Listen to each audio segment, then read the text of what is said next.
Hi అండి, అందరికీ నమస్కారం. ఈరోజు మనం మాట్లాడబోయే టాపిక్ ఏంటంటే శ్రీకృష్ణుడి పెళ్ళికి 1,00,000 గోవుల్ని చంపారు.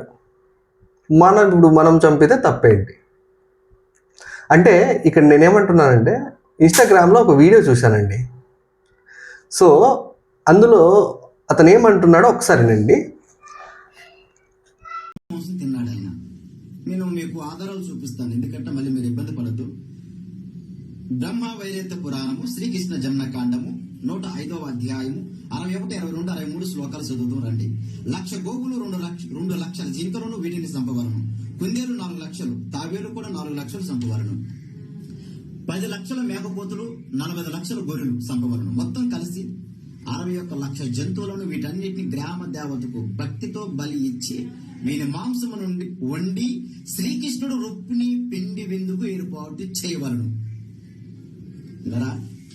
శ్రీకృష్ణుడు రుక్మిణి పిండి విందుకి 60 లక్షల జంతువులని చంపాడనమాట.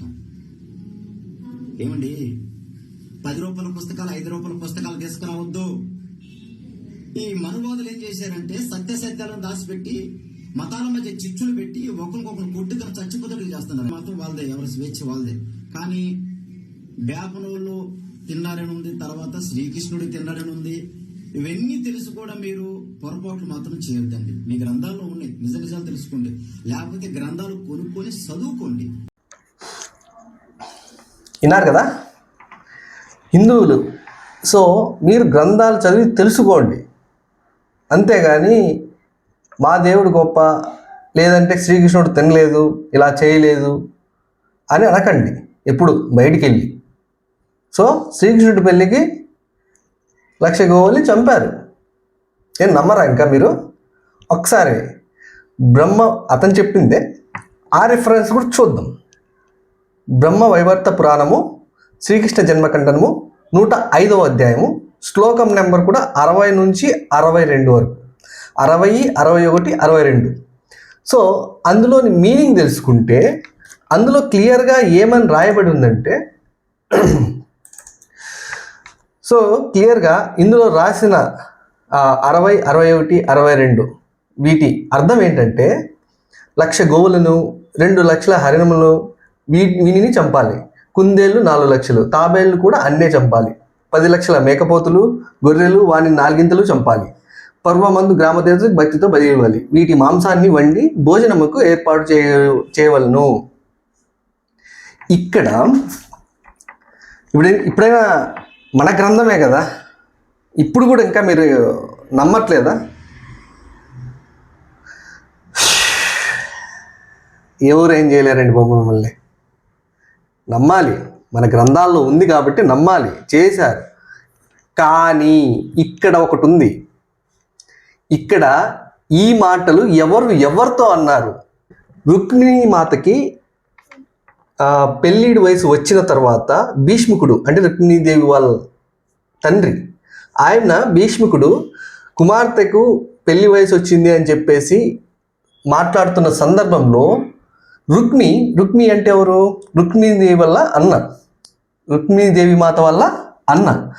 అతను అంటాడు, మన రుక్మిణీదేవికి శిశుపాలను ఇచ్చి చేద్దాము, అంతకంటే తురుము తోపు ఇంకెవరు లేరు అని కొన్ని శ్రీకృష్ణుడిని కూడా నిందిస్తాడండి.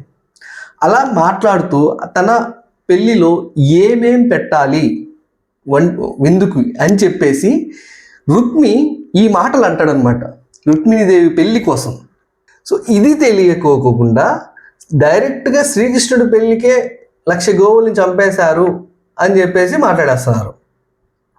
సరే, ఇంకొక మాట, పోనీ రుక్మిణీదేవికి శ్రీకృష్ణ పరమాత్మకి ఎప్పుడు పెళ్ళయింది?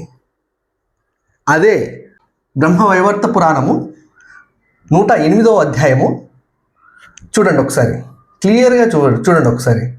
ఏమని ఉందండి ఇక్కడ? బ్రహ్మవైవర్త పురాణము శ్రీకృష్ణ జన్మకండము 108వ అధ్యాయము.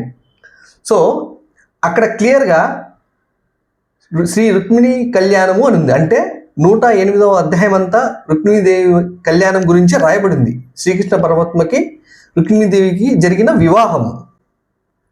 ఓకే, సో ఇంకొక అధ్యాయం ముందుకెళ్తే శ్రీకృష్ణ పరమాత్మునికి భీష్ముకుడు అంటే తన మామ శ్రీకృష్ణ పరమాత్ముని యొక్క మామ రుక్మిణీదేవి యొక్క తండ్రి శ్రీకృష్ణుడికి ఏమి ఇచ్చాడు ద్వారకకు బయలుదేరుతుండగా?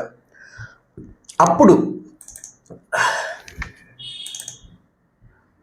ద్వారకకు బయలుదేరుతుండగా శ్రీకృష్ణ పరమాత్మునికి భీష్ముకుడు అంటే రుక్మిణీదేవి మాత తండ్రి ఏమిచ్చాడు? సో 109వ అధ్యాయము 38వ శ్లోకం నుండి 41 శ్లోకం వరకు 1000 శ్రేష్టమైన ఏనుగులు, వాటికన్నా 6 రెట్లుగా ఎక్కువ గల గుర్రాలను, 1000 మంది దాసీలను, 100 కింకరులను, 1000 రత్నములను, అమూల్యమైన రత్నభూషములను, పరిశుద్ధమైన బంగారు 5 లక్షలు సాధారణంగా ఇచ్చెను. నీటికి భోజనముకు అవసరమైన పాత్రలు విశ్వకర్మచే చేసినవి ఇచ్చాడు. బంగారువి, రమ్యమైనవి కామధేనువులను ఆనందంగా ఇచ్చాడు. పాలిచ్చే ఆవులు దూడలతో కూడా 1000 ఇచ్చాడు. అమూల్యమైన అందమైన వహినితో శుద్ధమైన వస్త్రములను ఇచ్చాడు. ఇవ్వండి.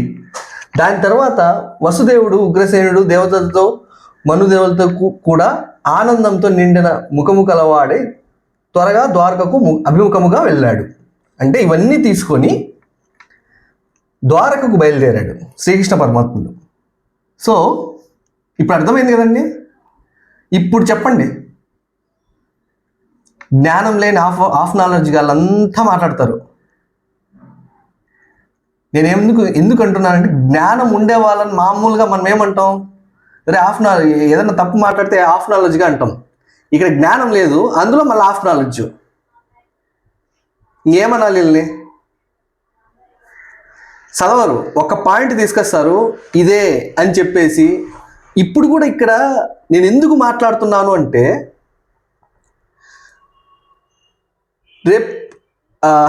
నేను ఎందుకు మాట్లాడుతున్నానంటే, ఇదే క్వశ్చన్ ఎవరి దగ్గరికైనా మన హిందూ సోదరుల దగ్గరకు వెళ్ళి చెప్తే వాళ్ళు నిజమేమో మన గ్రంథాల్లో రాసుంది కదా అని చెప్పేసి నమ్మేసి విమర్శించడానికి ఎక్కువ ఆస్కారం ఉంటుందండి.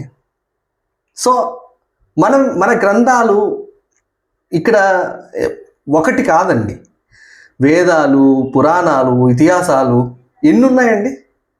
ఒకటి చదివితే ఇంకొకటి, మొత్తం మన ఈ వేదాల నుంచి, పురాణాల నుంచి, అన్ని ఇతిహాసాల నుంచి అన్నీ చదువుకుంటూ పోతే పుట్టినప్పటి నుంచి చచ్చే వరకు కూడా టైం సరిపోదండి, అన్నీ ఉంటాయి.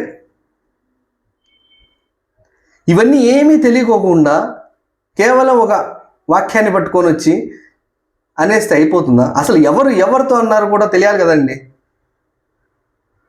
ఈ మధ్య బుక్కులు రాయడము ప్రతి ఒక్కరికి ఫ్యాషన్ అయిపోయిందండి. ఆయన ఎవరో మొన్న కంచైలే అంట, ఒక వర్గాన్ని పెట్టేసి డైరెక్ట్గా బుక్ రాస్తాడు.